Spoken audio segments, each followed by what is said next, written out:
ఓ ప్రాణనాథ పరమేశ్వరా అని మృదువైన స్వరంతో పార్వతీదేవి ప్రశాంత చిత్తంతో ధ్యానంలో లీనమయ్యున్న పరమశివుణ్ణి సంబోధించింది. స్వామీ, మీ తలపుల్లో నిత్యం గంగలా ప్రవహించేదేది? మీ హృదయంలో నిద్రలేకుండా ఎల్లప్పుడూ జాగృతంగా ఉండేదేది? మీ జీవననాడులన్నిటికీ ఆధారమై మీతో మమేకమై నిలిచేదేది? సంహారకర్త అయిన మీకే ప్రాణాధారమై నిలిచేదేది? సృష్టి, స్థితి, లయలకు అతీతమైన పరబ్రహ్మతత్వంగా మీరు నిత్యం జపించే ఆ మంత్రమేది స్వామి?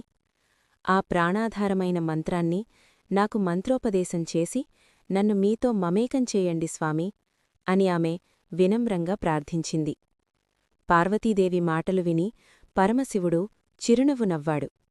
ఆ నవ్వులోనే ఒక అపారమైన కరుణ, జ్ఞానం మెరిసింది.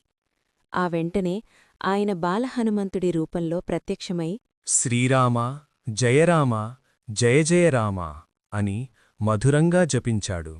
ఆ నామస్మరణలో సర్వలోకాలు మునిగిపోయాయి. ఆ మంత్రధ్వనిలో సృష్టి అంతా పవిత్రమైంది. అప్పుడు పరమశివుడు పలికాడు, ఇదే పరబ్రహ్మతత్వం, ఇదే ప్రాణాధారం, ఇదే మోక్షానికి మార్గం. అందరికీ శ్రీరామనవమి శుభాకాంక్షలు.